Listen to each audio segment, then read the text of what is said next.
Hello and welcome to Shattered Lives, the Irish Daily Star's crime podcast. I'm crime correspondent Michael O'Toole, and joining me today to discuss another packed week in Irish crime is our chief reporter Paul Healy. Hello Paul. Hello Mick. How are you? I'm wrecked. I'm a man in my 30s, but I feel like a man in my 80s this week. But it has been a busy week down at the AGSI conference in Salt Hill. And as you know yourself, Mick, you've put in the time at them. They're exhausting but rewarding weeks at these conferences. Yes, so this is the Association of Garda Sergeants and Inspectors. The way we describe them is they are the sort of junior commanders or the middle ranking officers within Garda Síochána. The largest representative body in the Guards is the Garda Representative Association. That their annual conference is always after Easter, and the AGSA conference is always before Easter. So I was supposed to go to the AGSI conference, but I had a family thing on in England this week. So Paul went, so he's going to be doing the GRA as well, the lucky man. Now, it is fair to say that, AGSI might be interpreted or seen as being a wee bit more dry than the GRA conference. I love the GRA conference because they're all rank and fine lads and they're more than happy to storm the barricades, whereas AGSI are a wee bit more conservative, shall we say. Oh, they are. That doesn't mean they don't know how to have a good time. It's a tough, long 2 days of motions and discussing amongst their 2,000 members many issues which concern them as a force. That is the 2,000 members of sergeants and inspectors across the country. And the big issue this year, which has been ongoing for many months now, which is the issue of rosters. And it's a highly contentious issue within the Guards, and it is one that they unfortunately feel they're not getting any engagement from at the top level of management from the Garda Commissioner himself. And Commissioner Harris has decided that he would like to take this dispute to the Workplace Relations Commission, and that is where he has left it. And what's interesting about this conference is that the Garda Commissioner attends every year. Now, I think there was a year, was it last year? Last year, the Commissioner did not attend. So this is the first time the Commissioner has been before the conference since kind of this dispute has erupted over rosters. So I don't propose to go on about this for too long, but just to effectively sum up things for our listeners, the roster system, the Garda roster system over the course of the pandemic was quite favourable, of 4 days and 4 off. And many of the members feel that was a very fair system and one in which they have been financially better off and they have a lot more time with their families.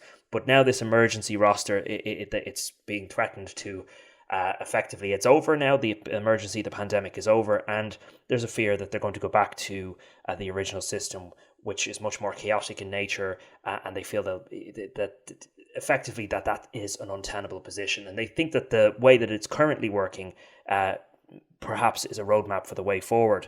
But unfortunately, this has escalated into a dispute with the Garda Commissioner. There were 64 meetings between AGSI and the Garda Commissioner and senior management in relation to this, and they haven't been able to come to a solution. So now the Commissioner has decided he's done with talking, and he was very clear about that when he came down to the conference. He's done talking about this issue and he's taking it to the WRC. Now, in fairness to the Commissioner, he spent a good bit of time with the media in a wide-ranging press conference where he was challenged quite considerably on this issue. But he effectively said he's not returning, he's done talking. He did obviously address the conference, but the mood was very, very low among members. And I have to say, brave of him to face so many 150 quite angered delegates, but that is his job. He has to face them, and from his position, he feels that taking it to the WRC is the next step. So this is escalated into quite a serious row, and one that's even gone into a High Court action as well, I believe. So it's a highly contentious issue. Other issues were discussed at the conference in relation to everything and anything from their hours to even beanie hats. There was a motion in relation to can members be allowed to wear beanie hats when they're standing out in the cold. So they really do discuss everything and anything at these conferences. Let's just, I know we're not going to get too forensic in this, but just there's a couple of things about the roster that I think are important that members who talk to me do think are really, really important. Say, for example, I think it's under previous, one of the reasons why the roster was brought in, it was to have more members on the beat and out during the crisis of the pandemic. So there used to be 5 units. It went down to 4 units, and there were mostly 12-hour shifts. So you had a much greater number of Gardaí out and about when they were needed, really in the emergency. But what lads told me that they really liked was they were doing 4 days a week on this 4 on and 4 off, rather than maybe 6 or 5 or whatever. And an awful lot of Gardaí do have to live maybe 60 or 70 kilometres away from where they're working. There's the whole accommodation crisis, and Gardaí aren't immune from that. Most of them do have to live an awful lot away.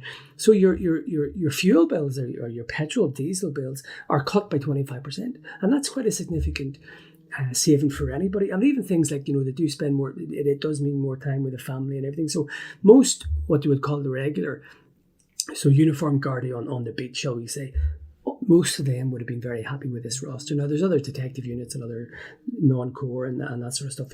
Some of them wanted to go back to other ways, but most Gardaí you would speak to are very, very happy with the emergency roster. So you can see why the commissioner has said, right, as you said, he's done talking, so he's referred it to the WRC, because it does seem, it's an immovable object up against that force thing, that there are really on a collision course over this. It has unfortunately now escalated. It escalated down at the conference where the AGSI members voted. I don't want to call it in a strike, because technically speaking, the guards cannot strike, but they are taking 4 days of action in May, June, July and August of this year. And those days of action means that members will be effectively protesting, and that is going to cause a major issue for the guards. Now, there was a concern prior to this action and the announcement this week that there may potentially be a quote-unquote blue flu next week during the visit of the US President Joe Biden. But AGSI assured that wouldn't happen, although they will be working under protest. So effectively, they're working, but they're not happy about it, and they're letting that be known. And they have said that in the future they can't guarantee that they would be policing another visit of another VIP. So they have marked the cards of the Garda Commissioner, and they've said that they're not happy, and that they have taken it to this point. They feel and they hope that the Commissioner might take their concerns more seriously. Yeah, working on their protest. I'm glad to see AGSI has taken a leaf out of the book of every journalist in Ireland. But I know, jokes aside, it is a very serious issue. And I was just going to ask you, Paul, and that was a very comprehensive reporting on the issue of the rosters, which is very important to Gardaí. But how would you describe the general temperature or the general mood of all the members and delegates from AGSI at the conference this week? The mood was very low. I mean, look, it's no surprise at this to hear members say that morale is low. They've been saying that for a number of years, but in this year in particular, it just felt at another level. A lot of members are at their wits' end and feel the Garda management are not listening to their concerns at all. Frustration definitely amongst the members and the people that I spoke to down there, but it remains to be seen now whether management will take them seriously. Certainly the Commissioner wasn't for turning, but lots of other, as you know, Mick, lots of other stories come out of AGSI because you have an opportunity to doorstep the Minister for Justice and the Commissioner and ask them on a number of important issues. And so another topic which I think we should touch on is Daniel Kinahan and indeed the Kinahans in general, because this is something that continues to make headlines. And I decided to ask the question of the Garda Commissioner, because not just to draft a headline, but because we are now a year on, next week actually, since the sanctions were imposed by the US Department of Treasury on the Kinahan cartel, and just to remind people briefly that those sanctions meant that properties and businesses associated with the Kinahans were very heavily sanctioned, and it has effectively put them out of business in almost every sense. Now, they're not completely out of business. They obviously still have people and that they're working with over there in the Middle East, but the Kinahan cartel, and the Commissioner did indicate this, are a much more diminished force a year on today than they were this time last year. And those sanctions were announced in Dublin City Hall, am I right? Oh, I was banned from it. I don't know. You were banned from it. Yes, but I mean, it was incredible. I mean, US authorities and members of the Drug Enforcement Association, the DEA, were all involved. And as you know, the DEA, we've said they get their man. When the DEA are involved, that is a serious escalation. The fact that the Americans are now actively investigating the Kinahans, and they announced a $15 million reward for any information that would lead to the prosecution of Daniel Kinahan, his father, Christy Kinahan, and his brother, Christy Jr.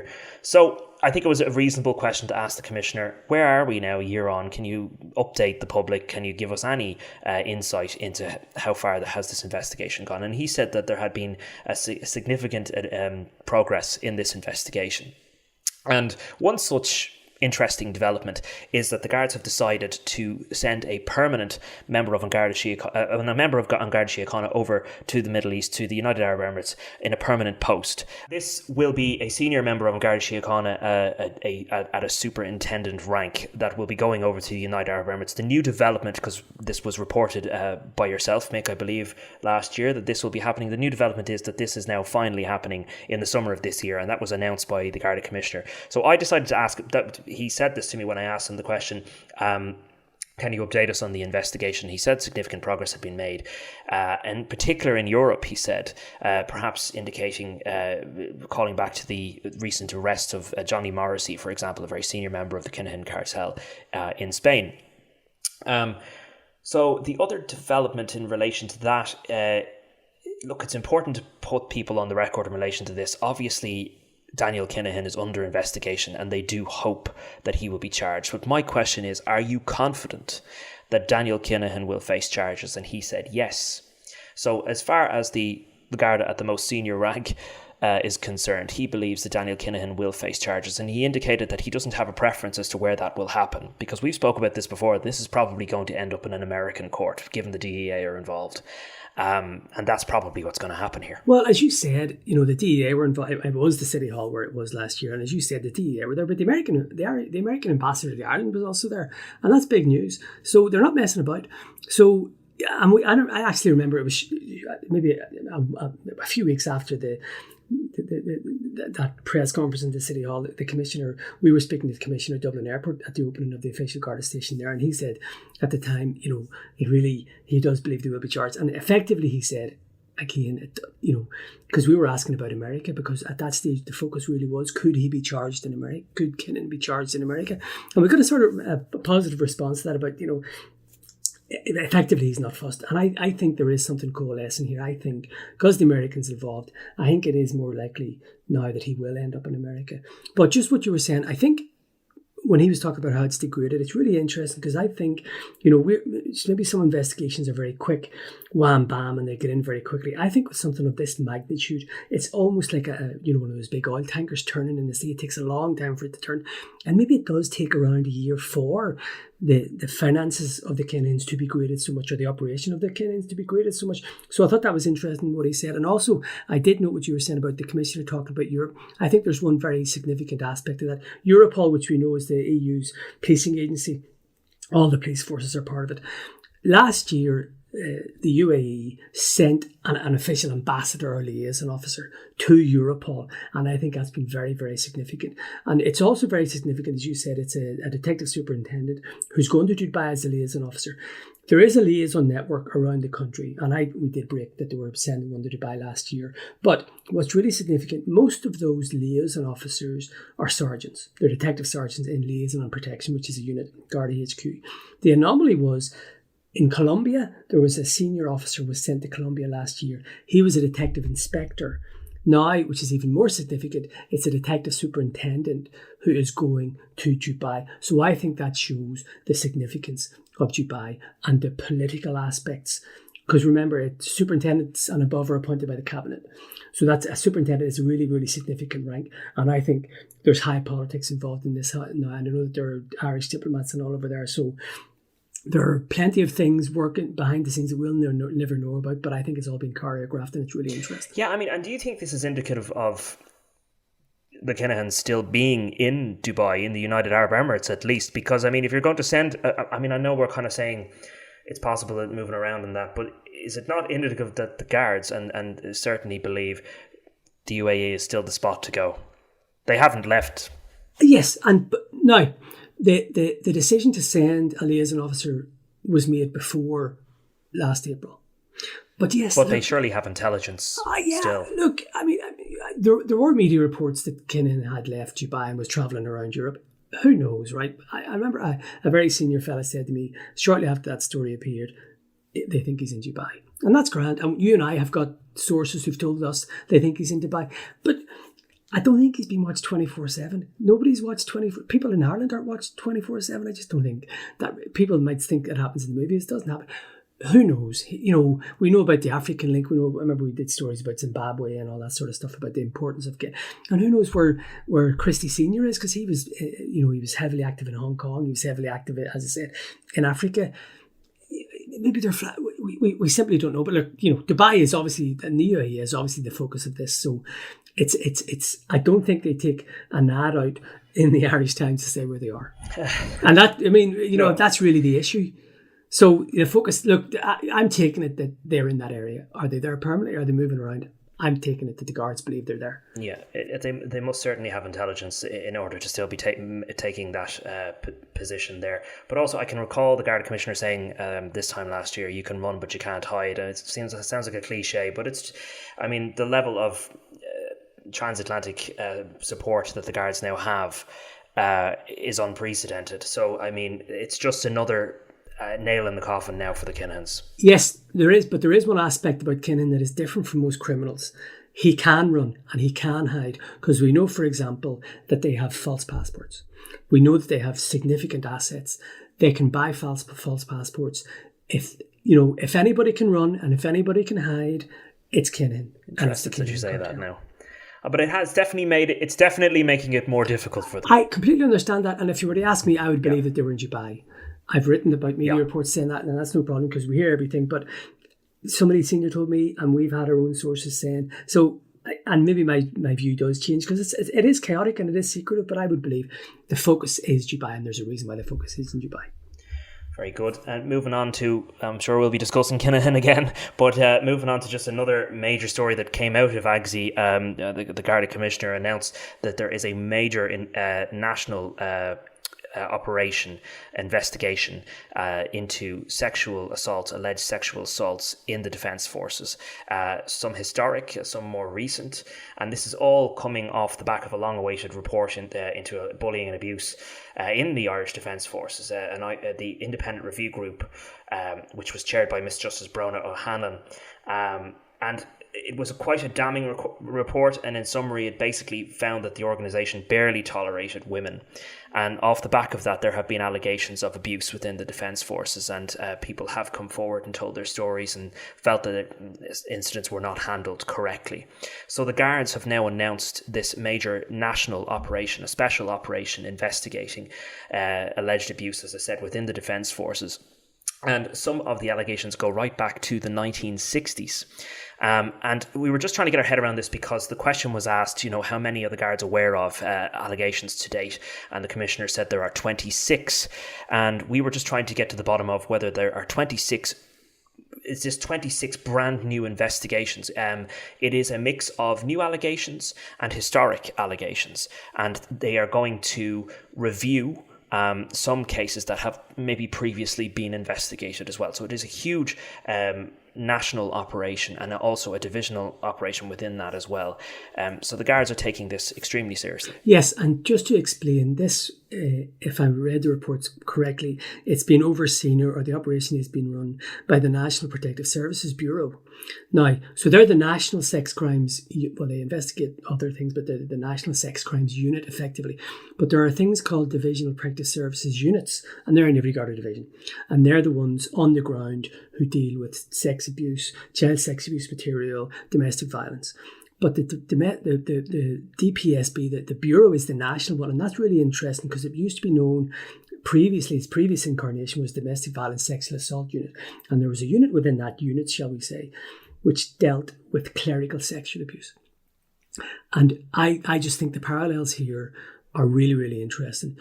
And what you were saying about even them reviewing old cases, that's exactly what they did. There are experts in there. That's exactly what they did with clerical abuse. So they know the playbook. They know exactly what to do. So it's a very, very significant development for me that the National Protective Services Bureau are there, because they really have expertise. It'll be interesting to see how that works out, but really the guards have primacy, because I've covered plenty of cases where Garda Defence Force personnel have been accused of criminality, and it's the guards. We have one police force, it's a unitary police force, and they're the top dogs. So it'll be interesting to see how that plays out, but it is interesting that the Protective Services Bureau are involved, because they're the experts. Yeah, I'm certainly getting the indication that, they're hammering at the dam now, that it's about to burst, because this is a huge national scandal. If they're investigating right back to the 1960s. And it's interesting you bring up the church, because it's a good analogy in that the Defence Forces would have been probably quite a secretive organisation and a closed doors organisation. Then you have people sleeping in dorms together and in a kind of environment where perhaps there was a level of secrecy for many years. And so I certainly get the impression that this is going to become an even bigger story than it already is, because even the Commissioner said he fully anticipates there to be many, many more allegations. I just think there will be parallels with the Catholic Church, because the Defence Forces are a powerful organisation, and so is the Catholic Church. And, if it does go back to the 60s, I can't see how it can just be held to the mid-20s. It'll be multiples of that. I would be of the view, I think more people will come forward. But what's interesting there, not that, victims are victims, but women were only admitted into the Defence Forces, I think it was late 70s or early 80s. So it shows men can be the victims of sexual abuse as well. That's interesting. Yeah, we don't know the full extent of these allegations yet, but that's pretty clear then, that there are obviously allegations from men there as well. Outside of Agsy anyway, Mick, what else was going on during the week? Because I was, I suppose, boxed in. Now, that's a lot of stories that came out of one event. But so I wanted to talk about the Kerry Babies case, because it's really fascinating. Obviously, everybody knows the background, and the Garda from the Kerry division arrested a man and a woman late last week, and they were held on suspicion of murder, and they were subsequently released without charge, and there's now going to be a file going to the Director of Public Prosecutions. And we do know that DNA evidence samples were taken from that man and woman. I spoke to their solicitor, Pádraig O'Connell, who said they were given voluntarily. This was at the start of the detention process, and I think there is an acceptance. Pádraig O'Connell, who's a fantastic solicitor, by the way, he told me on the record that they were still waiting for it. He hasn't been informed of it, but I think if you speak, there'd be an acceptance that Garda are satisfied that there has been a match on the DNA. So it's young baby John, who was stabbed to death. He was stabbed 28 times and found in Carrickfergus Beach in April 1984, and that kicked off the whole scandal of the Kerry Babies and the way Joanne Hayes was treated. But there was a DNA sample from the baby at the time, but then in 2021, the remains of the baby were re-exhumed. And my understanding is that was there obviously been advances in DNA. My understanding is that was that, and they got a match. And I think there were Americans involved in it, maybe the FBI and specialists from Garda headquarters. So there is a match. I'd be pretty happy that there is a match. But the reason I want to talk about this, I spoke to Pádraig O'Connell, the family, the man and woman's solicitor, a few days after they were released. I think I spoke to him last Sunday, and he was, I'm not going to say strident, but what I found really interesting was how strong he came out. Paul, how many solicitors have you and I approached to see if they would comment whenever one of their clients has been arrested? And it's usually doors are shut. Mr. O'Connell was extremely open, and he said the arrest was unfair, the arrest was unjust. There's not a scintilla of evidence against the man or the woman. And as I said, there is going to be a file to DPP. And I know from experience, files, especially files like this, because it's very complicated, because it's nearly 40 years ago, they can take a long time. And he says he wants a quick response from the DPP, because he believes that will exonerate his clients. So, he was very, very strong and very confident speaking to me and other members of the media. And that I thought that was an indication that he certainly, and he said it, he believes his clients are totally innocent. Now it's going to be up to the DPP. A file will be prepared for the DPP. The law officer in her office will examine the file, and they will make a decision. But that, as I said, that could be months away. But I was just really struck by how strong Mr. O'Connell came out with his statement, because that's extremely rare. The story that you're actually still actively working on as we speak is the latest murder in the country down in the Limerick area. Yeah, it's important for us in Shattered Lives to mark every murder because we do deal with deaths, and it's very important. We just didn't want this to go past. Now, the lady hasn't been formally identified yet. I understand she is Romanian, and there are difficulties trying to get in contact with the family. It's a longer process than would be normal, but I do anticipate that Garda will release her details. It could be later on today, it could be Saturday, so very soon. But what's interesting, a 26-year-old man has been arrested in Northern Ireland. Now, he's been arrested on suspicion of murder, and this is interesting because the crime didn't happen in Northern Ireland, it happened down here. But not a lot of people know that there is a facility, there is a legislation that allows someone to be arrested and charged and go on trial in the Republic if there's an offence committed in Northern Ireland, and vice versa. I was doing some research into this, so that's why he's been arrested. He's not been arrested to be sent back to the Republic. You may be extradited. You can't be extradited until a charge, by the way, but they are holding him and questioning him about a murder that happened in the Republic. So there is this legislation, and we know, for example, there was a real IRA murder just on the border in Donegal, Derry-Donegal border, maybe 10, 15 years ago, but it just happened on the northern side, sorry. But they were charged and processed in the Republic. And also remember a lady called Georgina Eager, who was in Walkinstown, and it was the mid-noughties, maybe 2005. She was, God love her, she was stabbed to death. And the killer went on the run to England.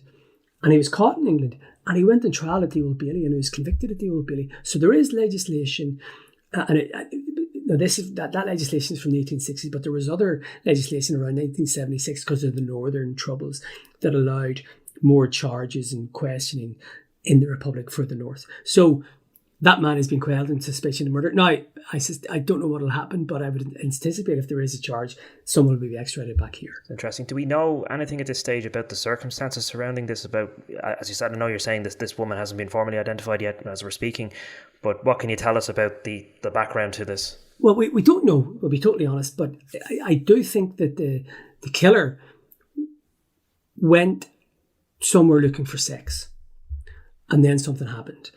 Now, we understand that the suspect was arrested in the north, so the guards and investigators do believe he left Limerick in a certain way. But we do know that a suspect had cuts in his hand and was seen with a bandage. So, look, it's very early days in the investigation. We do know, although she hasn't been named, she is a lady from Romania.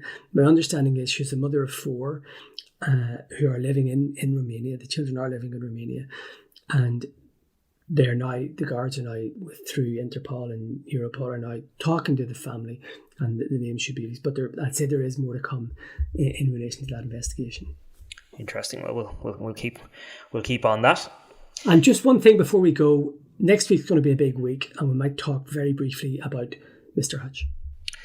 Yes, well, we'll be talking all things Hutch very shortly, but it is Jerry Hutch's 60th birthday there on Tuesday, and the following week then he will learn his fate in this long-awaited verdict when he is on trial for the murder of David Byrne at the Regency Hotel. And we're going to talk about that in great detail next week. We're going to give you, the listeners, anyone who hasn't followed our exhaustive coverage on the trial, we're going to do something a little bit different. We're going to approach it a little bit differently. We're going to try and keep it interesting for you and try to sum up what all of the evidence is and the allegations against Jerry Hutch and indeed the two other men who are on trial as well.